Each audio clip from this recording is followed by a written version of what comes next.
फैसले से आज कैबिनेट ने घरेलू एलपीजी के लिए 22,000 करोड़ रुपए देने का फैसला लिया है। कैबिनेट ने इस फैसले की जानकारी सबसे पहले आज सुबह सीएनबीसी आवाज ने आपको दी थी इस फैसले की जानकारी, और अब सरकार ने इसका औपचारिक ऐलान कर दिया है।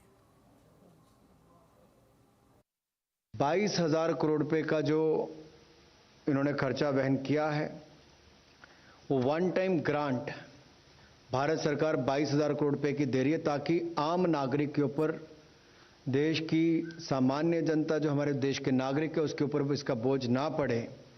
तो उसके लिए one time grant public sector undertaking की ऑयल मार्केटिंग कंपनीज को दी गई है, जिसमें इंडियन ऑयल कॉरपोरेशन लिमिटेड है, भारत पेट्रोलियम कॉरपोरेशन लिमिटेड है और हिंदुस्तान पेट्रोलियम कॉरपोरेशन लिमिटेड है। और कैबिनेट के इस पूरे फैसले के बारे में जानने के लिए चलते हैं लक्ष्मण रॉय जी के पास। लक्ष्मण जी, कैबिनेट ने ऑयल मार्केटिंग कंपनियों को सब्सिडी देने का जो ये फैसला लिया है उसका क्या मतलब निकाला जाए? देखिए, सबसे महत्वपूर्ण फैसला है घरेलू एलपीजी सिलेंडर को लेकर के। सरकार ने इसके लिए 22,000 करोड़ रुपए की सब्सिडी जारी करने का फैसला लिया है। ये 22,000 करोड़ रुपए की सब्सिडी घरेलू एलपीजी सिलेंडर वाली जो कंपनियां हैं, जो ऑयल मार्केटिंग कंपनियां हैं, इंडियन ऑयल, भारत पेट्रोलियम और हिंदुस्तान पेट्रोलियम, जिसको बीपीसीएल और एचपीसीएल कहते हैं, इनके बीच ये 22,000 करोड़ रुपए की सब्सिडी बांटी जाएगी।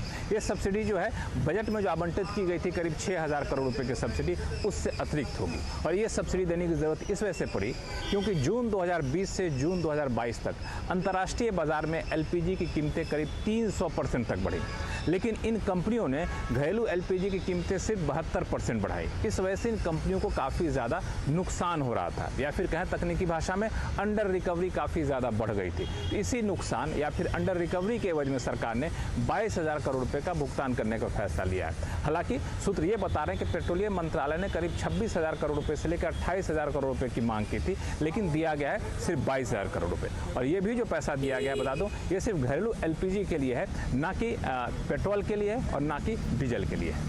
जी, इसके अलावा लक्ष्मण जी, और कैबिनेट ने और कौन कौन से फैसले लिए हैं?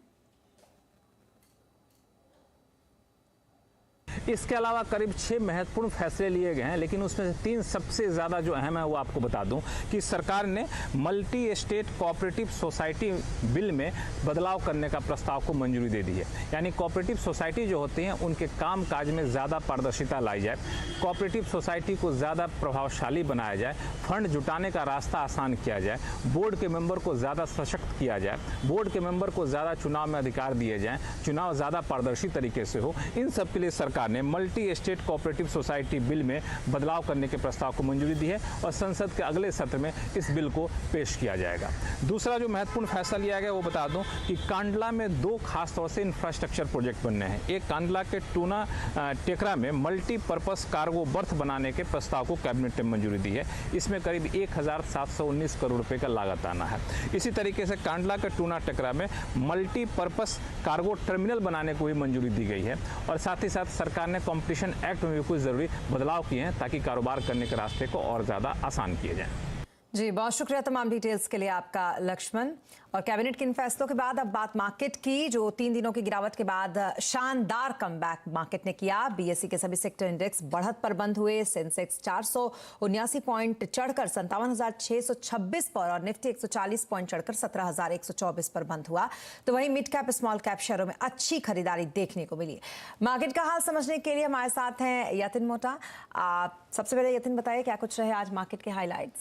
देखिए, जैसे कि पिछली 2 दिनों से हम मार्केट पर प्रेशर देख रहे थे, तो कहीं ना कहीं 17,000 का जो निफ्टी का लेवल है काफ़ी अहम था और वहां बाजार ने सपोर्ट लिया। आज निफ्टी और सेंसेक्स दोनों ज़बरदस्त तरीके से आपको अच्छे वॉल्यूम के साथ लगभग डेज हाई पे बंद होते हुए नजर आए। सभी के सभी सेक्टर्स मीडिया छोड़ के हरे निशान में बंद हुए और कहीं ना कहीं ये जो 2 दिन इस हफ्ते की शुरुआत में हमने प्रेशर देखा बाजार में, उसका आज रिवर्सल होता हुआ दिखाई दिया। एडवांस डिक्लाइन रेशियो भी अगर आप देखें एनएससी पे तो लगभग 1:1 रहा। तो आज बाजार में ओवरऑल खरीदारी का मूड रहा और मिड एंड स्मॉल कैप में खास करके थोड़ी बहुत आपको खरीदारी के मूड माहौल बनते हुए दिखाई दिया। जी, इसके अलावा हर दिन की तरह हम आपसे सेक्टर्स भी समझना चाहेंगे, कौन से सेक्टर्स में तेजी और कहां दबाव आज देखा? देखिए, आज अगर हम निफ्टी की बात करें तो यहां आपको काफ़ी सारे गेनर्स दिखेंगे और जहां तक कि मार्केट का सवाल है, आपको पीएसयू बैंक्स और प्राइवेट सेक्टर की बैंक्स आपको यहां आपको तेजी में दिखेंगी। पावर ग्रिड, कोल इंडिया लगभग 3-3% ऊपर और एक्सिस बैंक लगातार दूसरे दिन ऊपर आपको 3% दिखेगा। बजाज ऑटो में भी आज खरीदारी का मूड माहौल रहा। लूजिंग एंड पे कल जो तेजी आपने एशियन पेंट्स में देखी, यहां मुनाफा वसूली थोड़ी बहुत होती हुई नजर आई, लगभग 1.5% नीचे ये counter. Adani enterprise, doctor Reddy's lab और टाइटन जैसे स्टॉक्स में आपको थोड़ा बहुत सेलिंग प्रेशर आता हुआ दिखाई दिया। लेकिन मिड कैप्स में काफी सारा एक्शन था, खास करके वायदे बाजार के शेयर्स, एमएनएम फाइनेंशियल्स की बात करें, एलएनटी फाइनेंस की बात करें, IDFC first bank, Shriram transport, तो एनबीएफसी और फाइनेंशियल्स में आपको काफी अच्छे वॉल्यूम्स पे खरीदारी आती हुई दिखाई दी। लूजिंग एंड पे लॉरस लैब, सिंजीन और जी एंटरटेनमेंट एंटरप्राइजेज जैसे स्टॉक्स आपको दिखेंगे जो लगभग 2 से 3% नीचे आज बंद होते हुए नजर आए। जी बहुत शुक्रिया तमाम डिटेल्स के लिए आपका यातिन। तो ये तो रहा मार्केट